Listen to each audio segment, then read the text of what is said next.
Hello, ladies and gentlemen. This is Alan Oliver,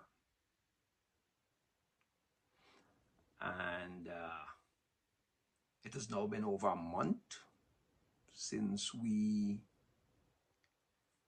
released the last video on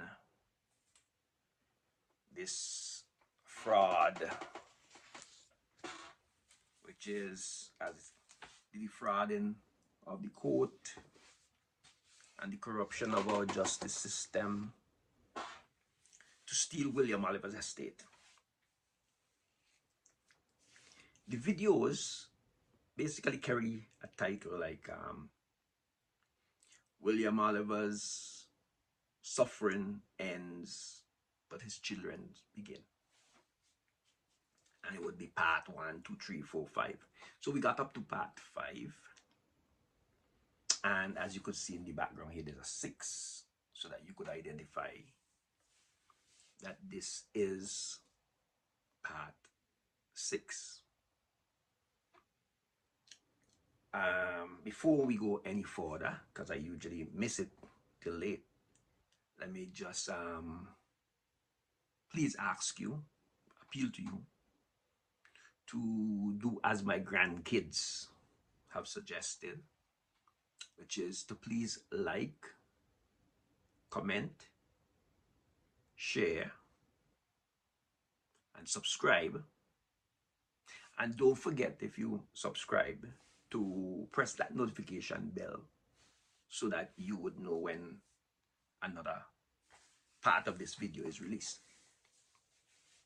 Now, first of all, let me remind you who the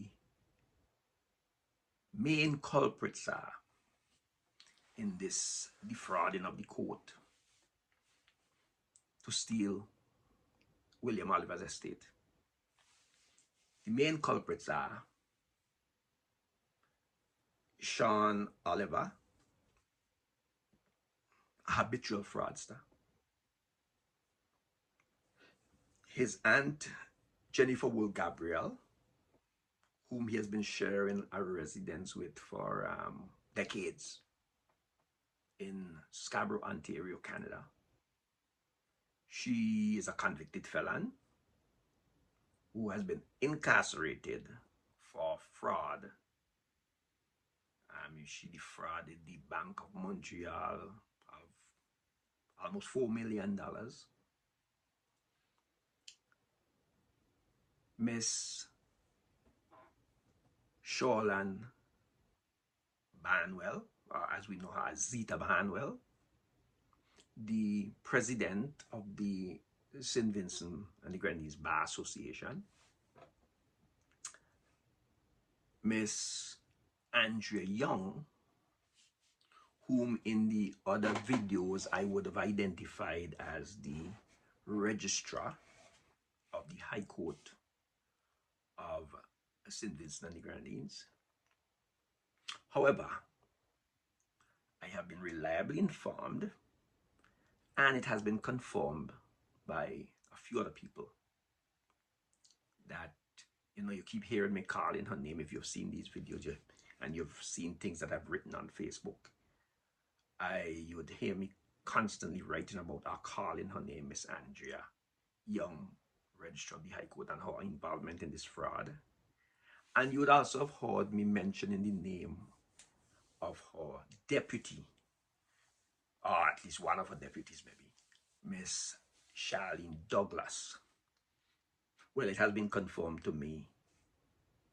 It seemed like they were both transferred. But there has, so far as we know, been no public notice. These are people in public office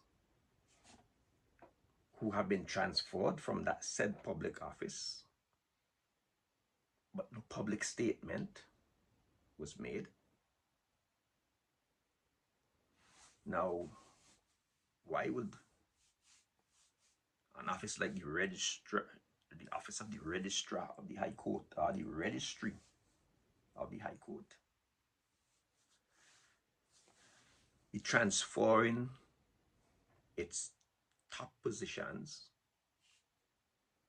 and you don't hear about it in the newspaper. Well, I mean, I figure it was in the Gazette. I don't know. You don't hear it on any of these programs on social media. Actually, I had the privilege of calling in on Kingsley the Freighter's program last Tuesday, which would have been the 24th of December.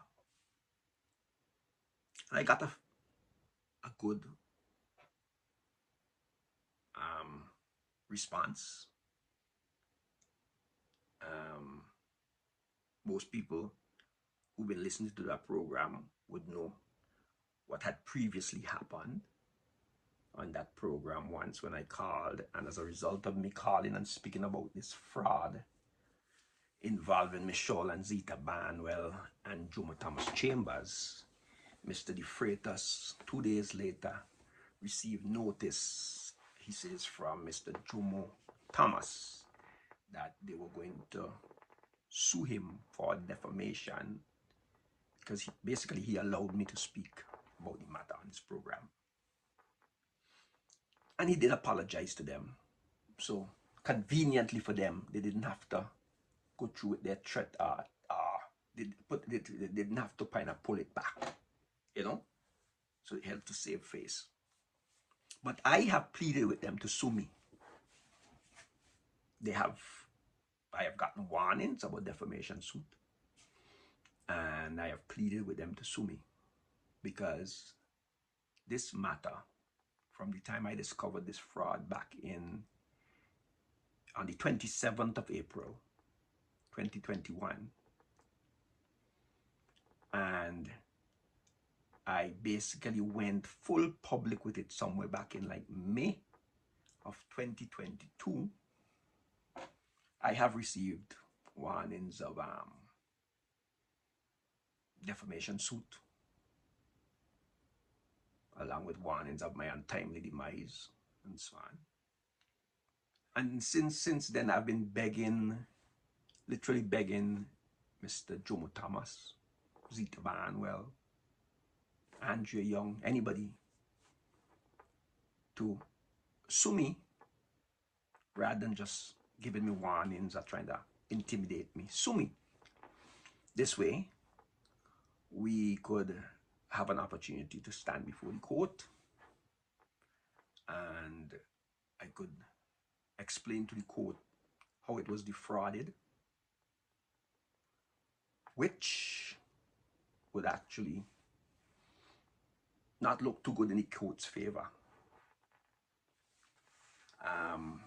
We have had problems where we have hired lawyers throughout this whole thing, and nobody wants the matter to go to court. So we have had to be basically hiring lawyers upon lawyers upon lawyers, and nobody wants to take Jomo Thomas Chambers or Zita Barnwell to court to tell the court that these prominent attorneys have engaged in fraud. So I figured, you know, if the mountain can't come to Muhammad, then Muhammad would have to go to the mountain. So since we can't get any lawyers to take the matter to court, then I figured that our only chance may be for them to take me to court. Because there is no guarantee that even if we get a lawyer to take the matter to court, that the lawyer will actually want to tell the court this full story. There's no guarantee. And I'm saying so based on the experience we have had with the lawyers that we've hired. So the media doesn't want to cover this either. So we are left with, I have to do this, right? And I am no intellectual. I am no trained person in dealing with the media as how to present something. So I'm just going based on gut feeling, instinct, and hopefully common sense. Because basically that's all I have to work with, common sense. So, but it is said that common sense is the essence of the law. So therefore, I trust that I will have the law on my side. And maybe that's why these individuals would send their threats, but they would not act on them. But I'm not prepared as far as my untimely demise is concerned. I'm not prepared to test them. So, however,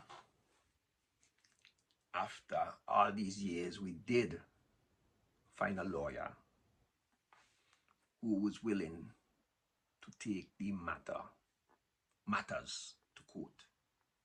So what we had is that, as I would have said in a previous video, is that we were supposed to go to court on the 25th of November 2024 to deal with two issues.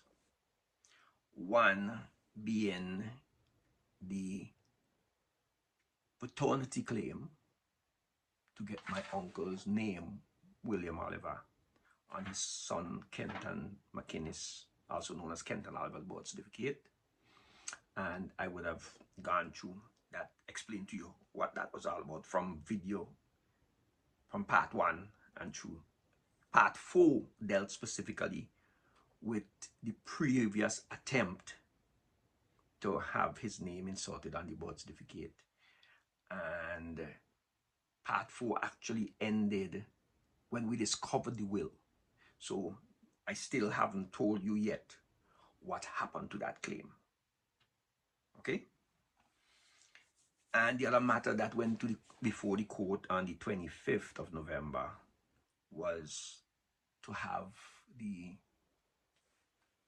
probate that was granted under this fraudulent last will and testament and the fraudulent documents that were prepared by Ms. Sholan Zita Barnwell and filed with the court by Juma Thomas Chambers, to have that probate cancelled, and also the deed of assent and so on that was issued to Sean Oliver, to have those cancelled. I understand that Miss Sholan Zita Barnwell is very reluctant to represent Sean Oliver, especially in this matter of the cancellation of the probate. And I think it has something to do with, because she was the one who filed the fraudulent documents. She's not saying it's fraudulent document. I'm telling you, okay? She was the one who filed the fraudulent documents, or prepared the fraudulent documents, which were filed with court. She doesn't think it is fair that she should have to represent Sean Oliver in that matter. And like I say, I'm no lawyer, so there might be some merit to that. Well, I haven't gotten a full official account of what happened at the hearing from the plaintiff legal representative, but I got as much that the cases were adjourned until January and I think, I don't know if it's a or more than one defense attorneys might have expressed or stated that they were not familiar with the cases and they didn't have time to maybe get familiar with the case, so they had the cases adjourned. The amazing thing is that these two cases were placed before the court.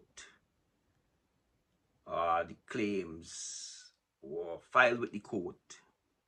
One back on the, I think the 12th, the paternity I think was on the 12th of January, and the seeking the cancellation of the probate was, I think, is on the 6th of February. Now, in the documents, in the listing for the hearing, the defense attorneys are listed, and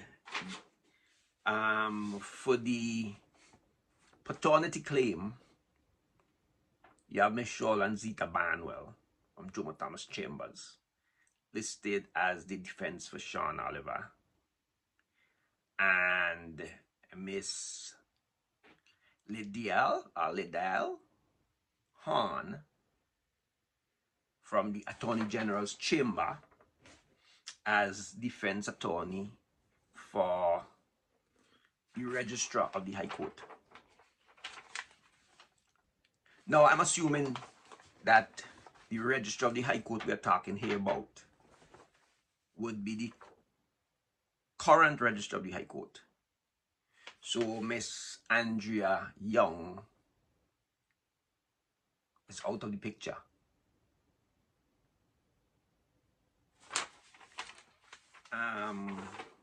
So now we have a registrar who would also say that she has no clue about these matters. Okay. For the paternity, for the probate matter to have it cancelled, we also have the same situation where it's a new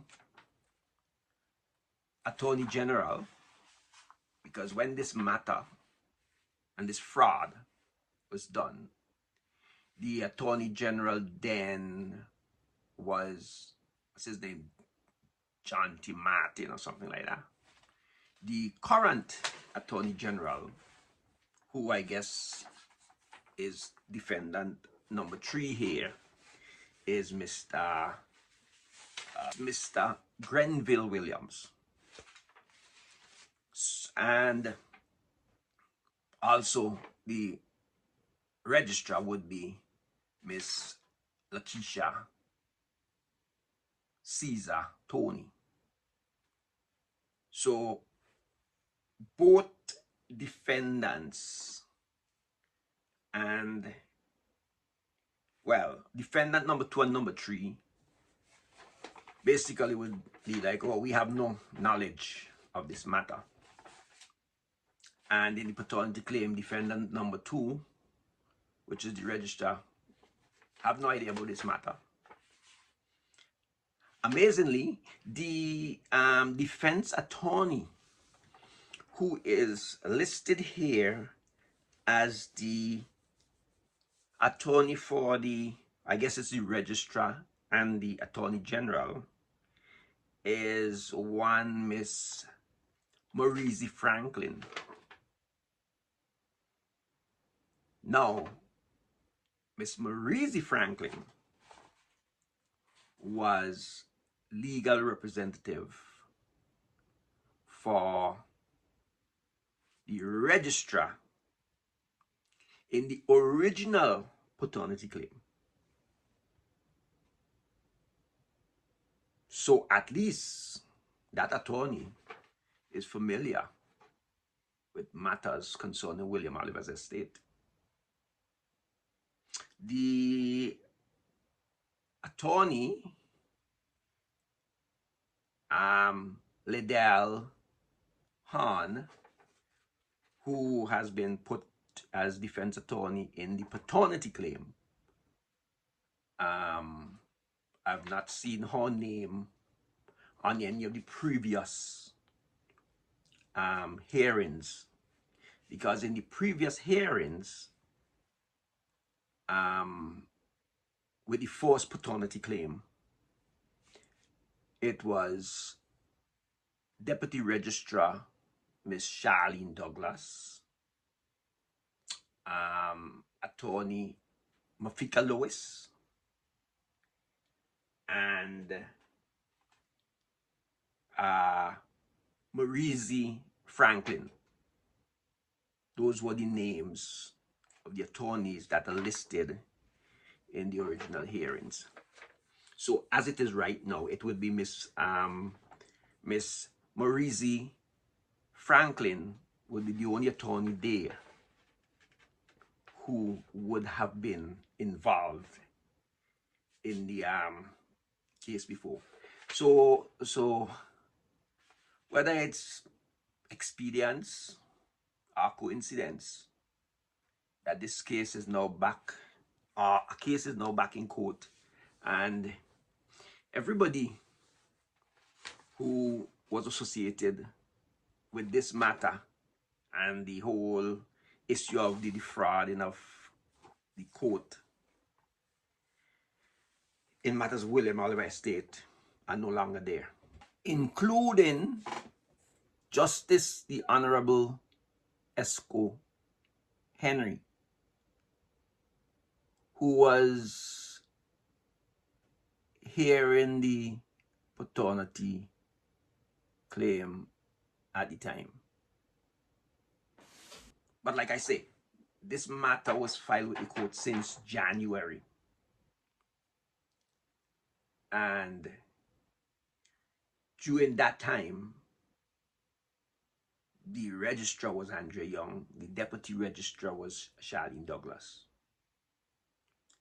And right before this case slated to come to court, both Miss Charlene Douglas and Miss Andrea Young, we were told they were transferred. So it will be interesting. It will be interesting as to what will happen with these cases. And we have to be vigilant. We have to remain vigilant. Okay? Because I know the experiences I've had so far with these lawyers.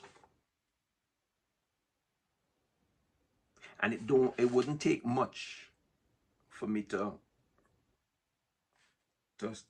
see where things are going. Okay? I accept the fact that things could be manipulated, as have been manipulated in the case of these the paternity claim and the probate. But it has been adjourned to, I think they said January, but I have no clue when in January. I know that on the 10th of January is supposed to be, I think the 10th of January is supposed to be the opening of the law year 2025. I want to encourage the general public to take some time, even if it's after the function, and pay attention to the address by the acting Chief Justice of the Eastern Caribbean Supreme Court. I am figuring he would be the one who would be doing the address, because the former Chief Justice, Dame Janice Pereira, is no longer at the Eastern Caribbean Supreme Court. She's now at the Privy Council. So I want to encourage you, the general public, we need to get more involved in our justice system. I am telling you from my observations and the documents that I have in my possession, and from speaking with other people, our system is corrupted. And while most people would tell you this, very few people are prepared to act on correcting the injustices and calling out the corruption and demanding that the corruption be dealt with. The court requires it of the general public. But the general public has this belief that court matters that don't involve an individual personally is not their business. The court differs. A matter of fact, justice differs. Because the only way the court could be just is if you and I, the general public, could hold that court accountable. No one is above the law. And this may seem like cliche because everybody could say, well, oh, I know this judge who was unfair in the judgment, blah, blah, blah. Well, you know what? The court have remedies in place to deal with that. I personally am committed to trying my best to have those remedies brought to the fore. I personally am committed to holding the court accountable. Yes, as I say, I do have death threats and so on over my head. I do have warnings of what would happen to me if I come back to St. Vincent. But the court begs us to be involved.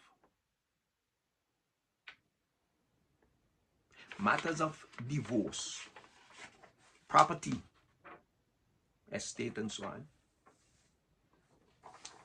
they are our business. Because the court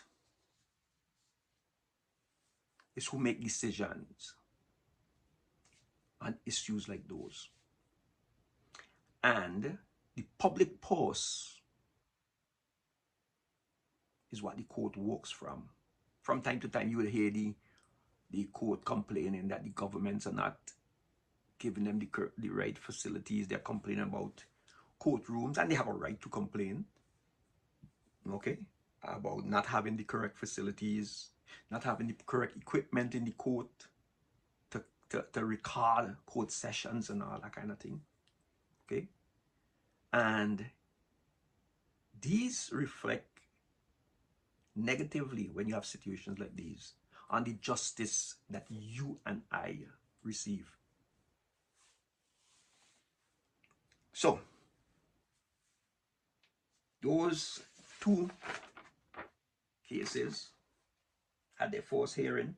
They were adjourned, and we hopefully will know, I don't know right now, but hopefully soon we will know when in January they will have to go back to court. I have had individuals who have said all kind of negative things about me for raising this issue and keeping this issue on the front burner, on Facebook especially. And they refer to it as like my family matter. Well, the unfamiliar with the law doesn't understand how justice works, okay, and how the court feels about our complacency as far as not being involved. A matter of fact, suit number 43 of 2000, it's a paternity claim. And it's like more than one person thinking for their status, child status, for the same parent. Okay? And you may figure that this matter, being a paternity claim, is their business. All right? And I want to read to you what the court thinks about paternity as it relates to what happens to the estate of a deceased person. And I'll deal with this case on a different aspect later, but I just want to, this is what the court says. The society at large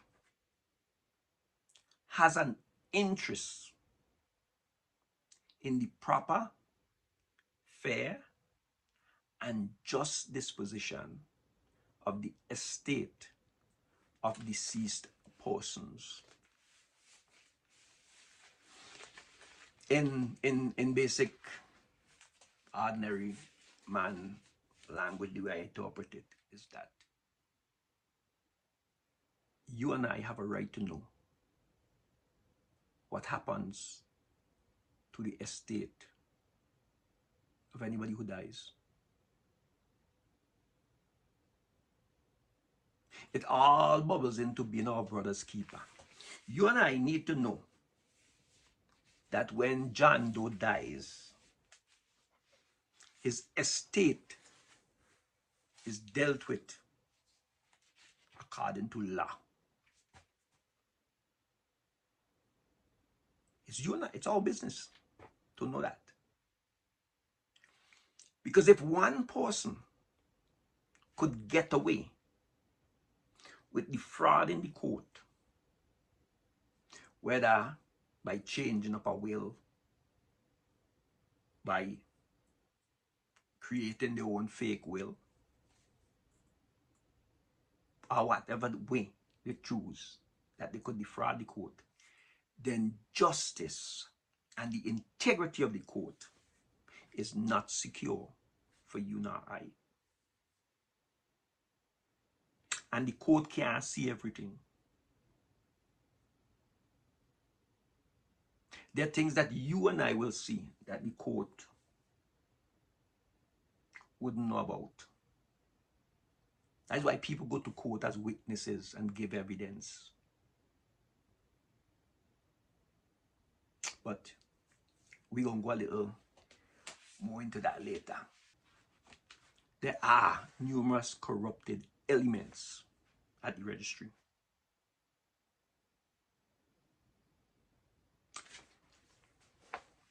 This case, this fraud case, I tried to verify a birth certificate. I was told that the rules basically have changed, where you can't just walk in there and ask for a copy of such and such birth certificate. Now, birth certificates are supposed to be public record. I have done it before. I've gone in and asked for birth certificates and gotten birth certificate. But no, now you have to get permission, something from the person whose birth certificate is. However, there was a package of birth certificates floating. Who had the authority from all these individuals to have a copy of their birth certificate and to have it in such a position that it ends up in the river? You and I, the ordinary man, can't walk in and ask for a board paper, much less to ask for a couple hundred copies maybe of board papers so that we could accidentally lose them in the river. So clearly, and this is just my opinion, has to be somebody on the inside who have access to both certificates to be able to do that. I'll say it again. The registry of the High Court, in my opinion, based on the fraudulent documents that I have received from that court, which were prepared by Michelle and Zita Barnwell and filed by Jomo Thomas Chambers and granted probate by the then Registrar Miss Andrea Young, that office is corrupted. That's my opinion. So I will now go on to this story, but I must let you know that yes, there is a new registrar, and her name is Mrs. Lakeisha Caesar Tony. And Miss Tony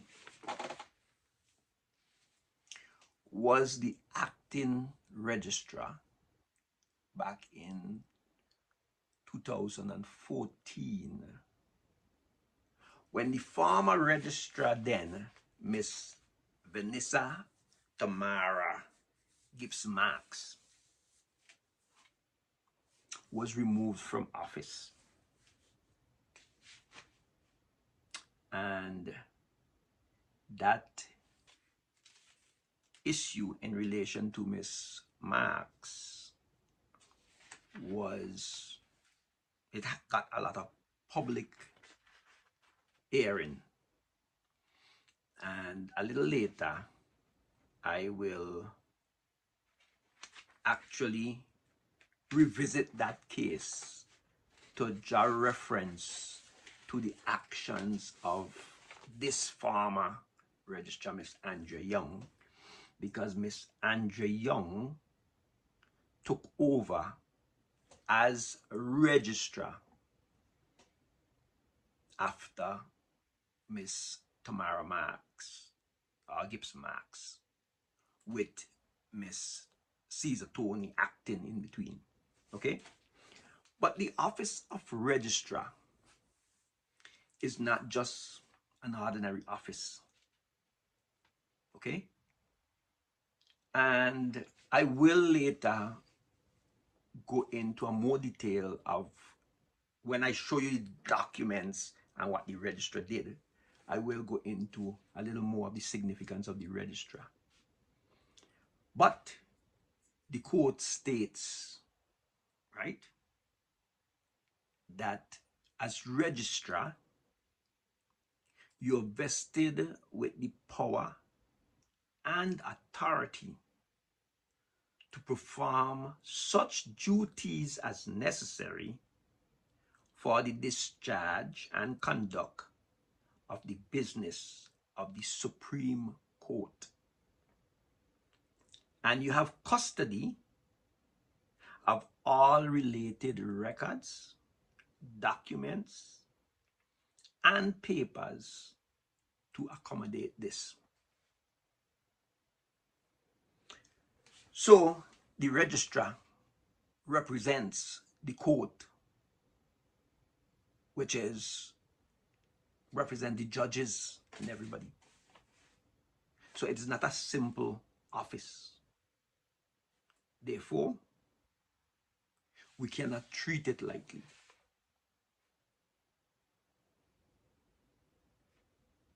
Okay? Vincentians need to awake and realize that justice is our responsibility. And we must demand that justice is done. And I will quote Lord Huart, because we constantly repeat this phrase, and it comes like just like a cliche, you know.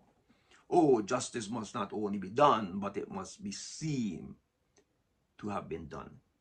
Well, the actual quote, because we usually shorten all the quotes in them, but the actual quote, and I'll read it for you, is, it is not merely of some importance, but is of fundamental importance, that justice should not only be done, but should manifestly and undoubtedly be seen to be done. That is why these are public record. You and I are supposed to be able to look at these records and say, yes, based on this evidence and based on everything that is before us, the decisions that were made by the court were good decisions. As I say, all of us would not be able to understand all of the law. But the law is supposed to be that the common ordinary man could understand it.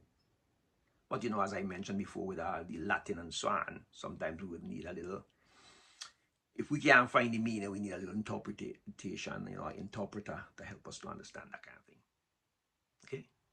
So, let me go now back to, let me first of all recap. I'll recap what we spoke about the last time as far as the will. I want to get back on track to do these videos like in close succession of each other, you know, unlike what happened there. It was leading up to Christmas, and I had a lot of work to do. I was getting home real late, and sometimes I come down here in the office and yeah, sometimes I fall asleep right here in front of the computer, you know. I get sidetracked. I am looking for something, and then something else pop up, and I say, oh, what? Wait, I need to read this, okay? And I start reading that, and then I end up where, yeah. So we understand how that does work. So I am hoping that now I will be able to, you know, do these videos in faster succession.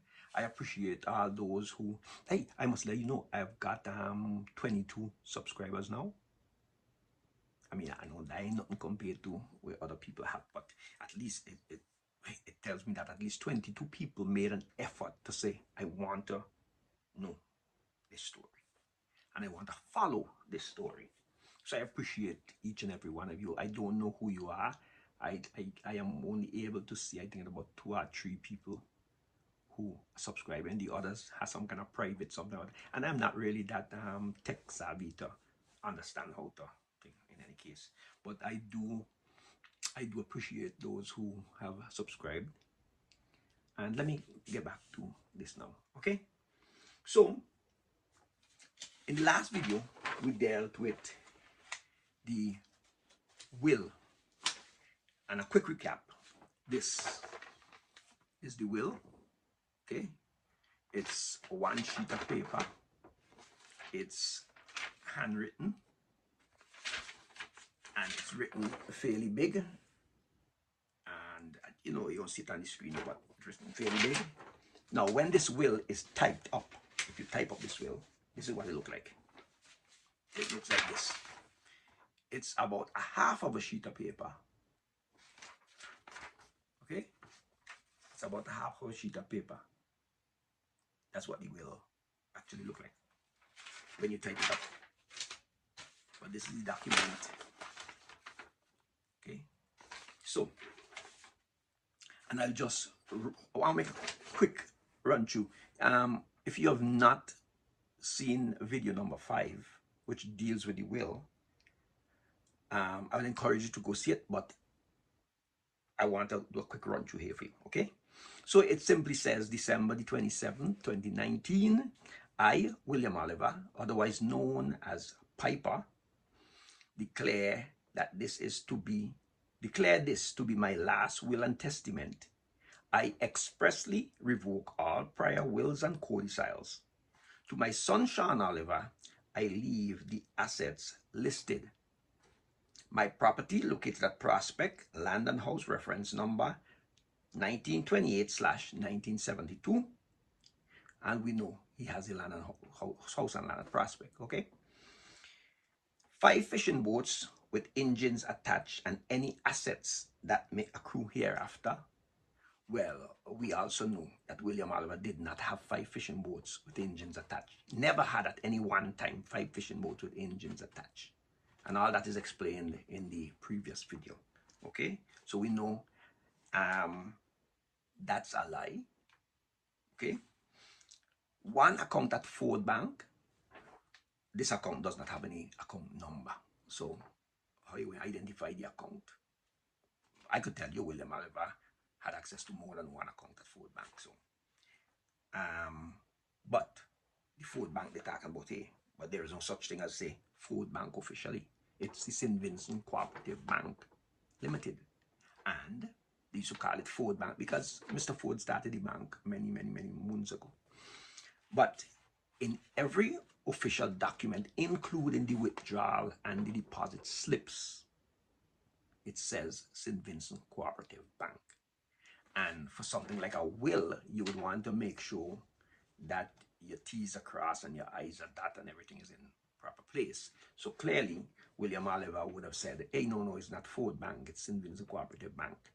So clearly, William Oliver didn't, in my opinion, did not know he have 5 fishing boats with engines attached, and he didn't know he left an account at Ford Bank. So fourthly, one account at Co-op Bank, Geku. Well, William Oliver certainly knew that the bank that he was banking at was the St. Vincent Cooperative Bank, or Co-op Bank. And the credit union that he had an account at was the General Employees Cooperative Credit Union, GECU. So William Oliver would have certainly known that there is no such thing as Co-op Bank, GECU. Okay? William Oliver might have been uneducated, but he wasn't stupid. So he would have known that. Okay? And the 5th item is property. ID number 885I PP 391748. So that gives William Oliver basically 2 properties that he would have left for Sean Oliver. None of us in the family knew that William Oliver had 2 properties.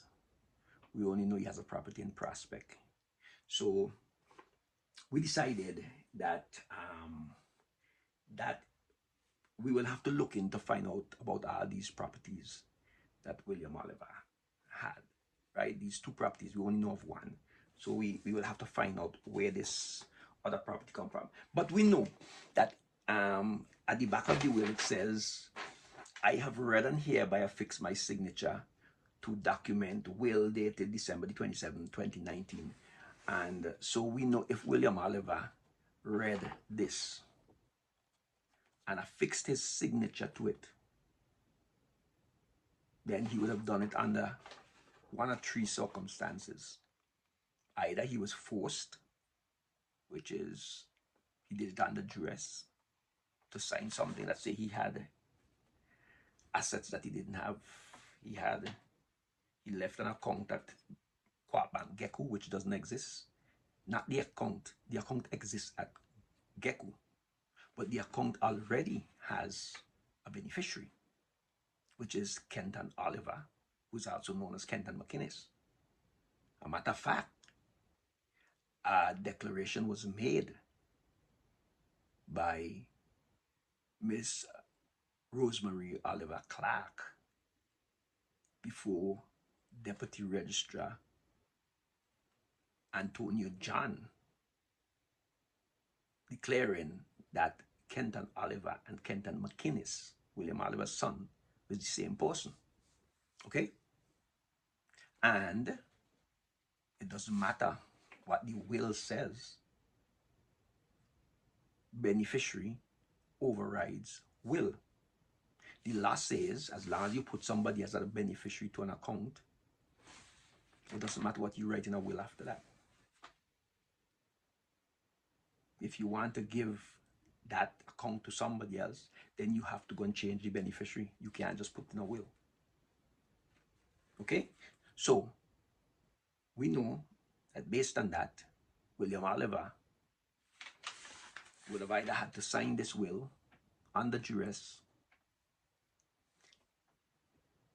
William Oliver, to sign this will, if not under duress, would have had to be not of a sound mind. Or William Oliver would have had to sign this will thinking that he was signing something else. And those are three grounds for declaring this will null and void. Okay? Now, these two properties, because we only knew that William Oliver had one property, we will have to do some research and find out what these two properties are. Okay? But while trying to find that information, we will have to look at the rest of the will. Now, this will, as by law, carries 3 signatures. Okay? And they are 1 signature belonging to the testator, William Oliver, and 2 signatures belonging to 2 witnesses. All right? Now, the thing about signatures is that a signature doesn't have to be your name. Signature could be a symbol, could be an X, you know? Could be your name that people can't even recognize it to say, well, it's spelled like your name. Okay? But the one thing about a signature is that it would tend to have consistency, because you could be able to say, well, okay, here is a sample of something the individual signed, and here is this, and when you put them together, you can say, oh yeah, it's the same person signed them, because they both carry the same traits that the person have in their writing, signing, and so on. Okay? And the will itself has its own signature. I mean, the body of the will has its own signature. As a matter of fact, if it was a typed will, even that would have a signature. Because in the days when you're typing on a typewriter, you could tell which typewriter type it, because you might have a particular letter, a particular key on the typewriter, which is slightly bent or whatever it is. So every time you see that letter, you recognize it as, okay, this was typed by such and such printer, typewriter. Now, it's the same thing with handwriting. You could look at the will and look at the handwriting on the will, traits of the person, and you could know, well, okay, Bob wrote this will, Tom wrote this will, or whatever. Okay? This will is rather significant because it has some very prominent signatures. Okay? Now, you would have the signature of the will itself, which is the body of the will. And then you have the 3 signatures on the back of the will, which is the testator, person who the will belong to, and the 2 witnesses.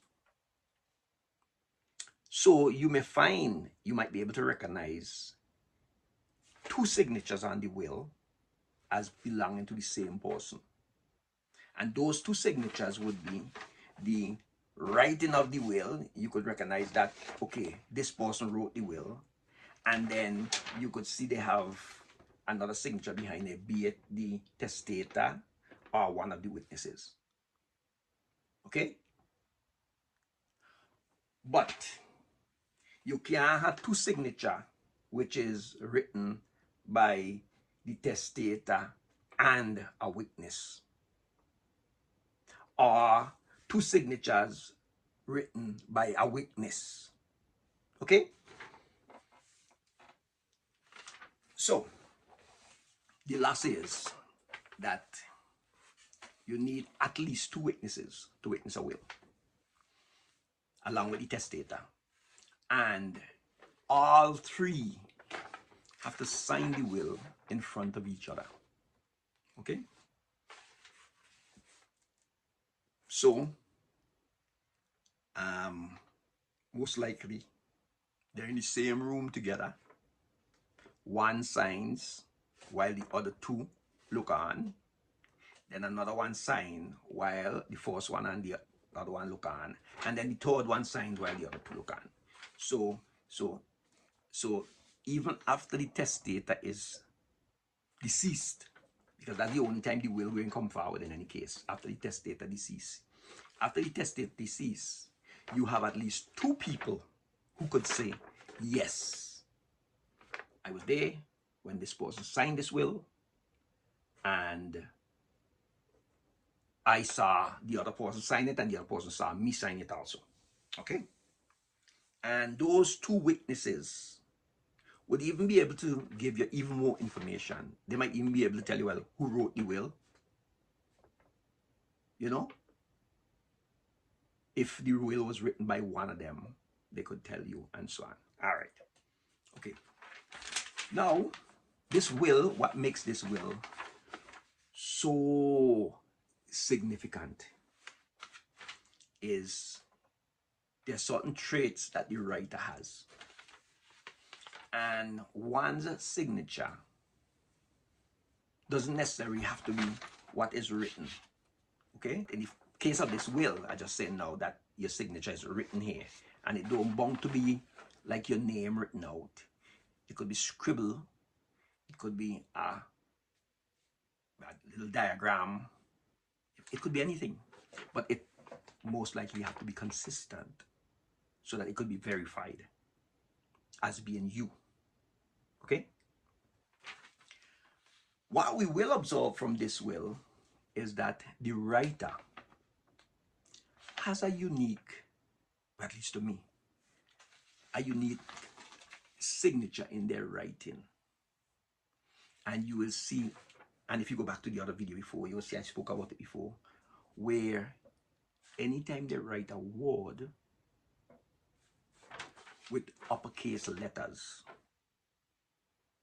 if that word has an I, they make it a lowercase I. This might seem thing, but that's their signature in their writing. So, for instance, you would find the word Piper is written in uppercase letters, but because it has an I, P-I-P-E-R, that I is written as a lowercase I with a dot at the top of it. Okay? If you look at property number 885I PP 3917448, you will notice that the PP are written as two uppercase P's. And amazingly, what the writer of the will did is, because anytime they have uppercase letters and there's an I, they put it as a lowercase I. They actually identify the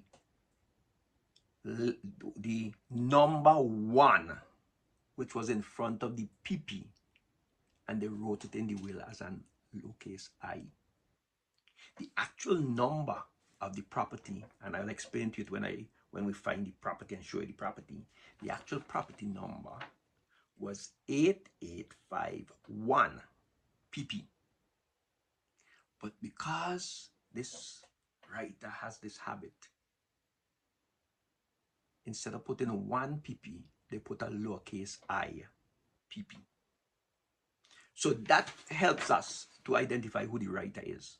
A matter of fact, when we go to the back of the will where the signatures are, you will see that William and Oliver is written in uppercase letters except for the two I's in William, which is written in lowercase, the one I in Oliver, which they have written in lowercase.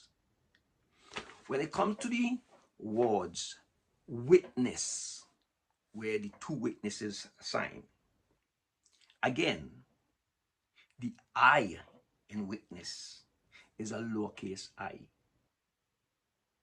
When it comes to the witness name Jennifer Will Gabriel, again, you would notice that the I in Jennifer, even though the rest of the word is in uppercase letters, the I is a lowercase I.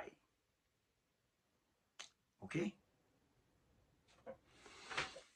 That's just one of the signature marks of this will.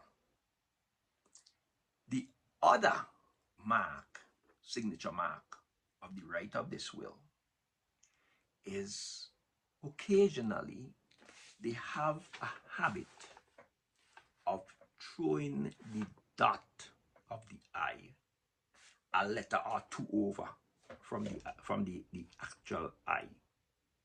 Now, when we went to school as children, we were taught to cross our T's and dot our I's. You know, not until this will actually did I start paying attention to the crossing of T's and the dotting of I's. The crossing of T's and the dotting of I's will show this will to be a fraud. But our situation was that we did not have a sample of William Oliver's signature, Jennifer Will Gabriel, the witness, who we later find out is the convicted felon for fraud, and her court document says that they had forged many documents.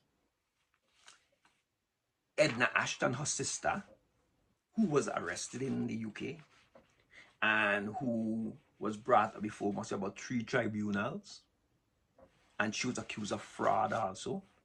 So here we have a will which the two witnesses are known to be unscrupulous. Okay?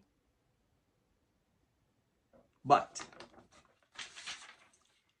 the only thing I could dispute at the time when I came into contact with this will was the fact that the contents of the will, the assets, were a fraud.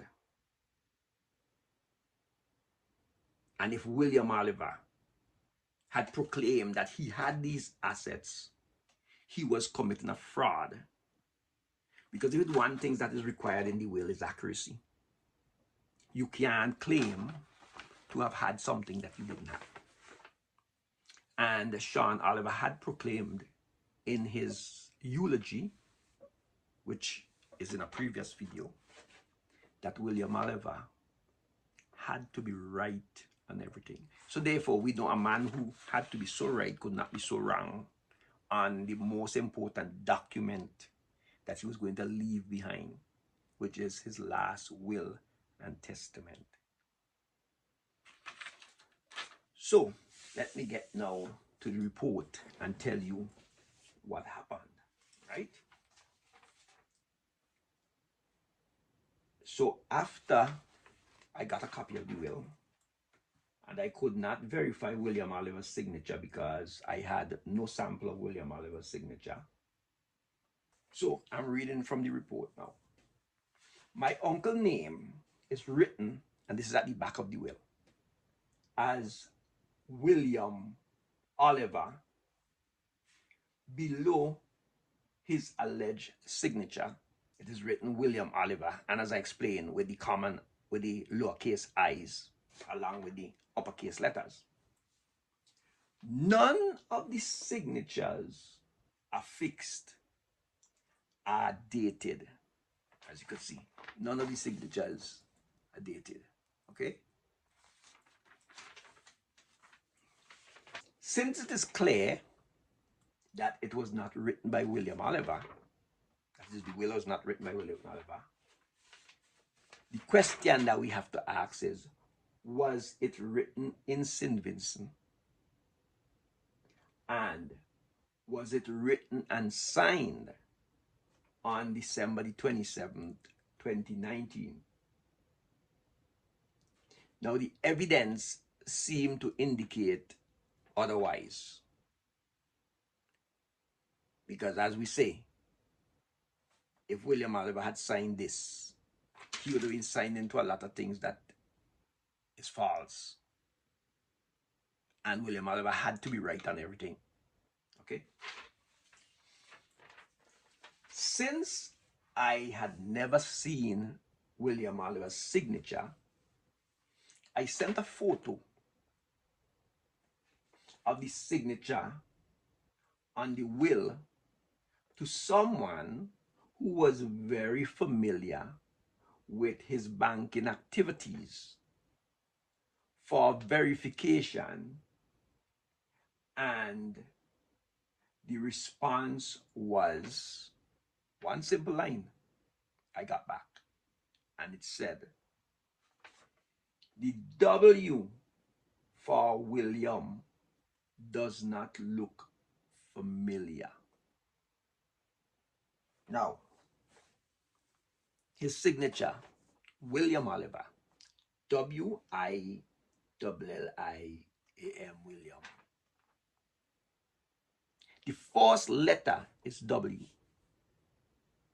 And this person who is familiar with William Oliver's banking activities, like his signature on withdrawal slips and deposit slips and so on, the only thing that they sent back to tell me is that that first letter on his signature does not look familiar. That didn't look like something I accustomed seeing. Okay?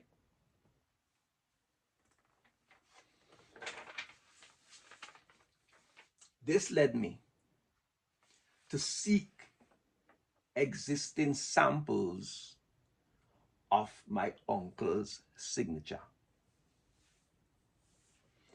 This signature of William Oliver, this will, does not match any known sample that I have seen. And as it is said, the signature of an uneducated man cannot lie. So, based on the sample of I got about 4 or 5 samples of William Oliver's signature, and it just didn't match the signature on the will. And mainly because William Oliver was not an educated man. So it seemed like he didn't write much. But the one thing that he wrote was his signature. And because that was the main thing that he wrote, it was more like a rubber stamp. He had it down to a science.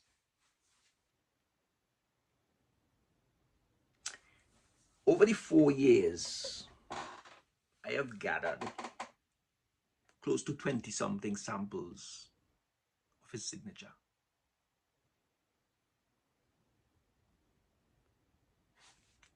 They had a little thing, but the man's signature is like a rubber stamp.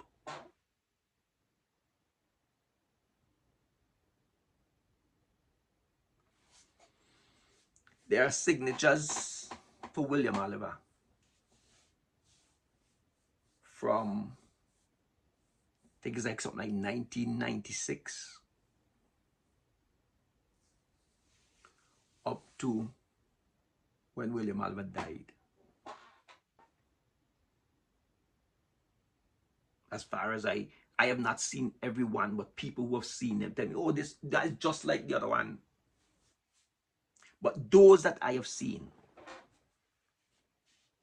the maybe 15 or so that I have seen, they're all the same. The only different signature that I've seen for William Oliver is the one on this will.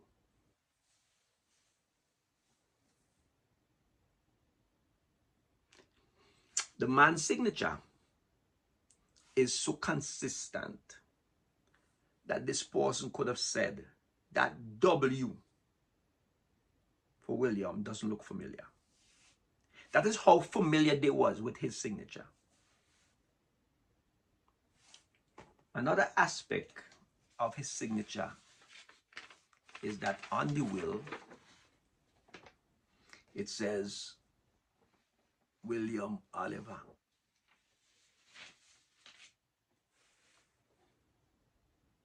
On every official document for William Oliver that I have seen, it says William T. Oliver. There's a middle initial. It was explained to me by others, by one other person who was involved in this case, involved in assisting my uncle and Kenton and so on, is that they had observed that anything he did that was supposed to be considered as an official document, he always put that middle initial T. And the reason why that middle initial T exists, when I drew it to the attention of that person who used to is assisting with his financial stuff and so on, his banking stuff and so on, they said to me, oh shit, how did I forget that? How did I forget that he always put that T? And the person explained to me, I asked him why he put the T between William and Oliver, William T. Oliver. And he explained that there was somebody else with the same name, William Oliver. So just to make sure that there's no mix-up, he carries that middle initial anytime he's doing anything that is official. Remember, Sean Oliver proclaimed at the altar, at the pulpit, when he did the eulogy, that William Oliver always had to be right on everything. William Oliver wanted to make sure that he was so right that he would carry a middle initial in it. But this will, one of the most important documents that this guy is going to sign, doesn't have a middle initial. Now, you might wonder, if you see the other documents, you might wonder why there's a T. You see, William Oliver's name is William Ireton Oliver. I-R-I-T-A-N.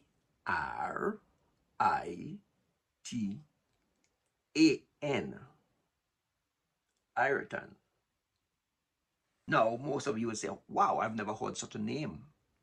Good. Now, you are not the only one who might have never heard such a name.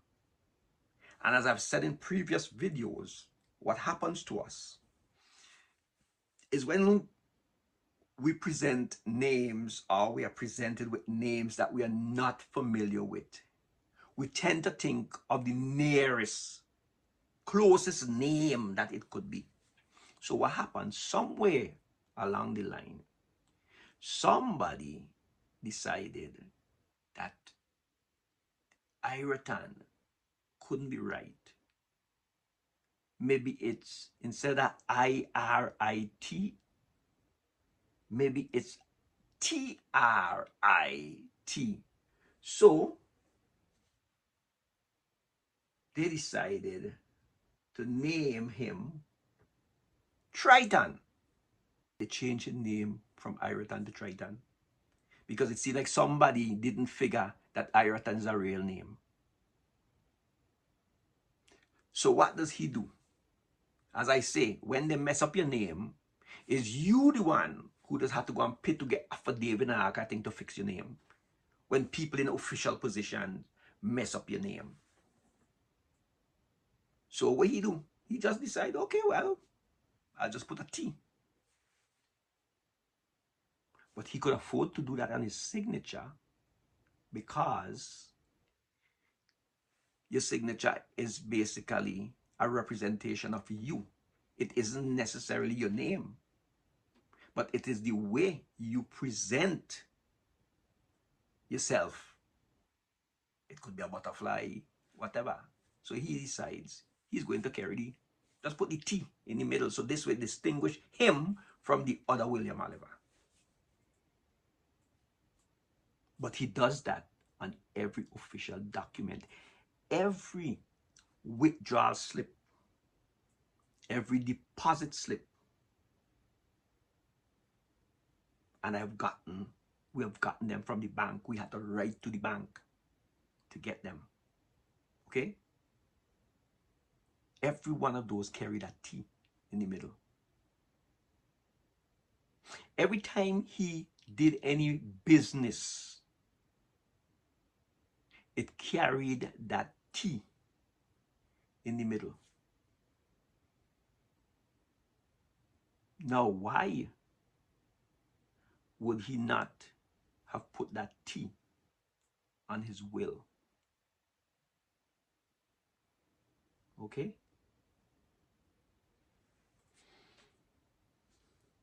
The other thing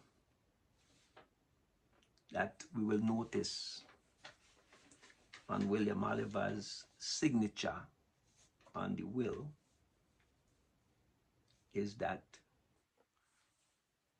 the will says WILLIAM.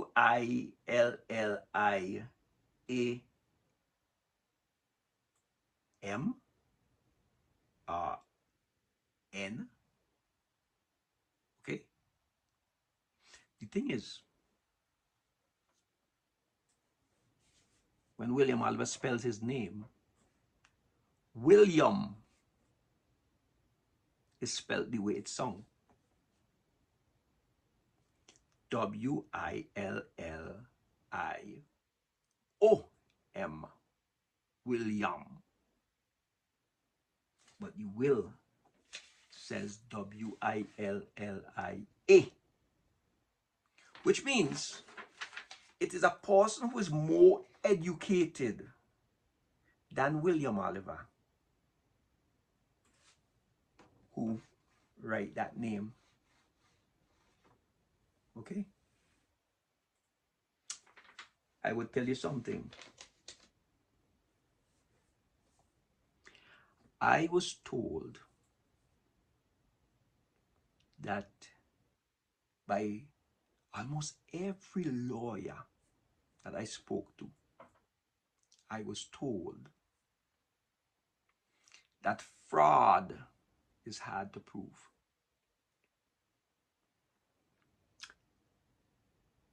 And I will tell you that story later. But I would have to get a handwriting export to verify that it is not William Oliver who wrote that name. Now, I did. conduct a handwriting export. And amazingly, the handwriting export asked me, how did your uncle die? And I said, he died, I was told, of cancer.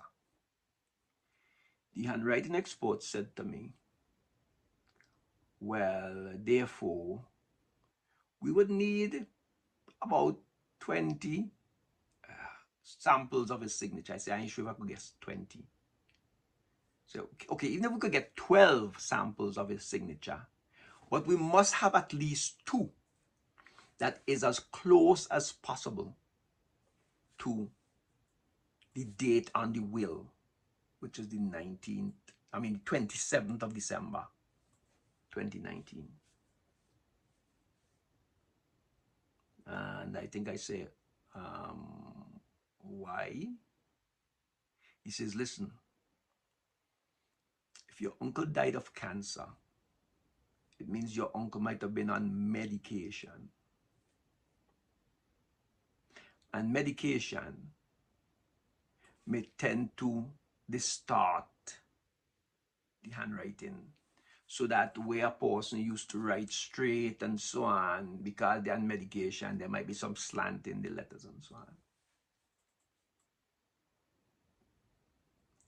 Well, believe me, if my uncle was on a medication and the effect that medication could have had on him is that he learned to spell his name right, from where all the years he writing his name, Williom. And at that point, on the 27th of December, 2019, all of a sudden, he learned to spell his name, William.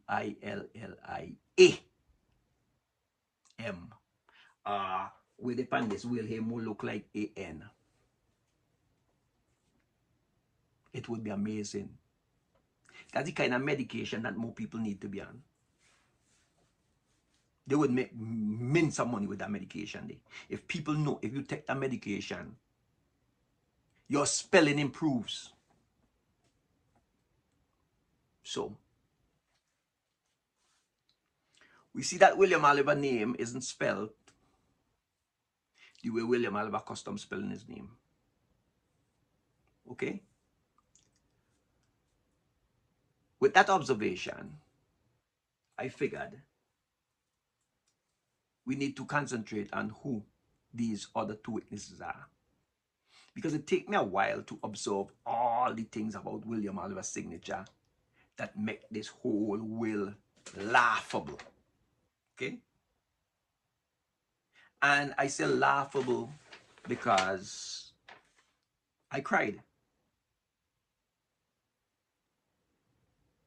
I cried when I realized that people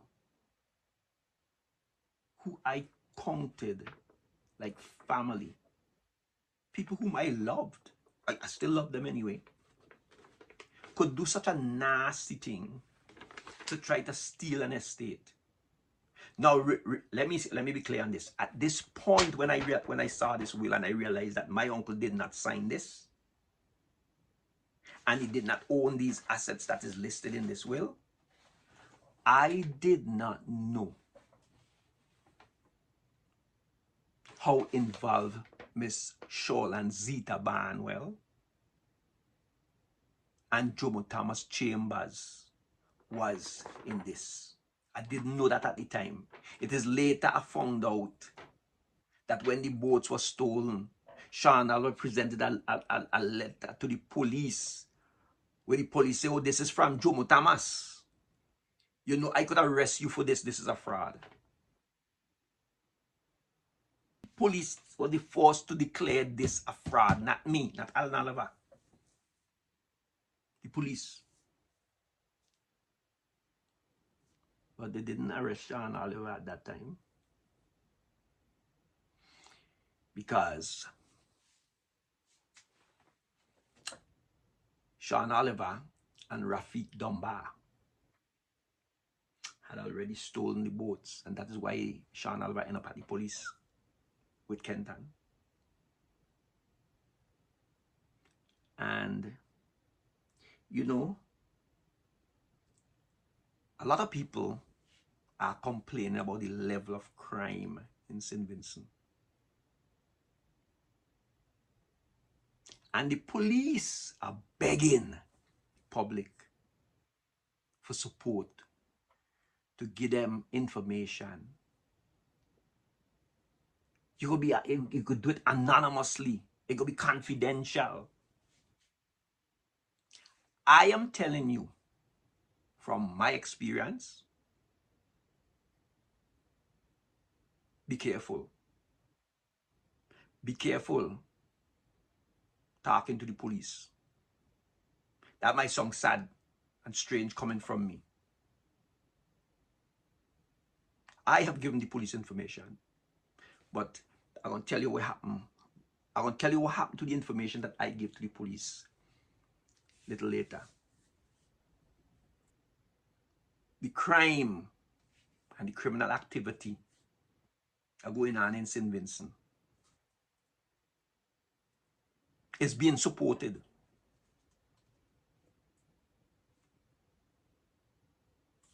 If it ain't being supported by commission, it is being supported by omission.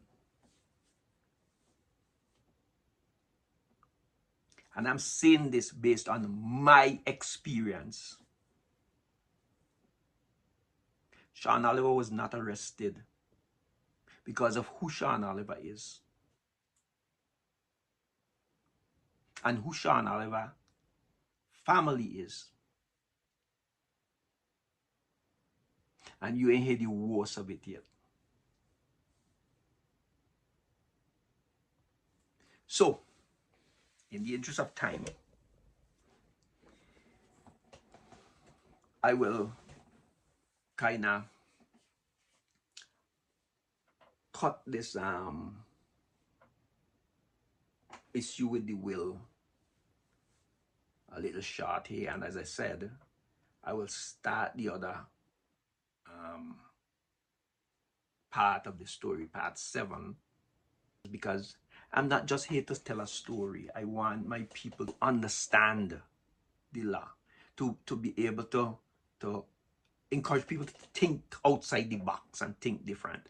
So I will show you the rest of the evidence, which will show you clearly that this is a fraud, and will show you that the people associated with this in the legal fraternity knew this to be a fraud.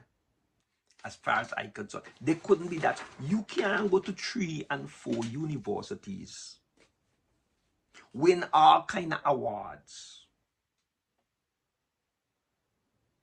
I don't know if any of you have ever seen Zita Barnwell's resume. You don't get a resume like that by being dumb. But sometimes some of we just be too educated for we own good. They say, I grew up here, they say, a little education is a dangerous thing. This will demonstrate to you how dangerous a lot of education is. This fraud involves basically pure educated people. Look them, look on the board there. These people is all educated people. Some of these people been to 3 universities. Some of these people. You understand me?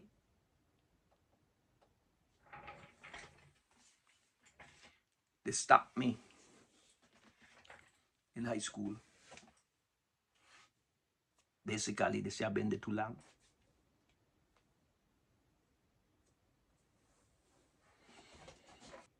So next video, I really don't want to run this too long, okay? So next video, we will continue with looking at this will. And we will go into the history of the fraudsters whose names are here, right? Okay? A matter of fact, I just want to give a little something to think about before we leave.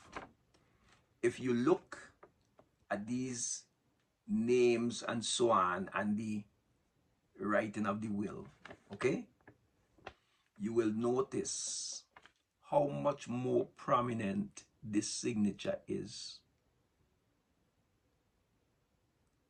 I hope you could see it.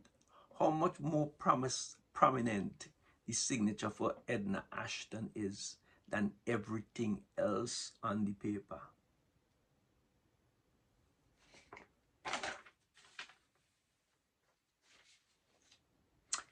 You would see that better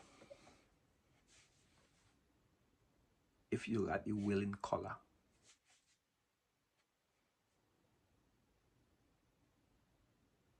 You understand? I had 3 people sign a will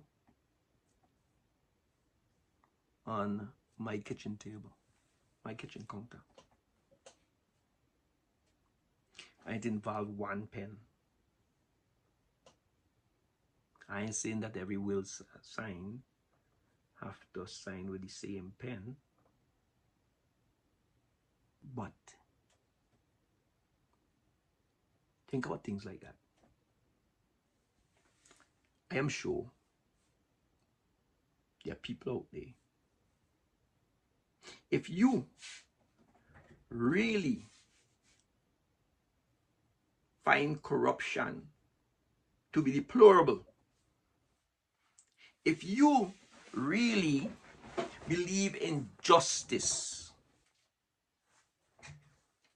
I am saying we all need to work together to save our society, to fight injustice. These who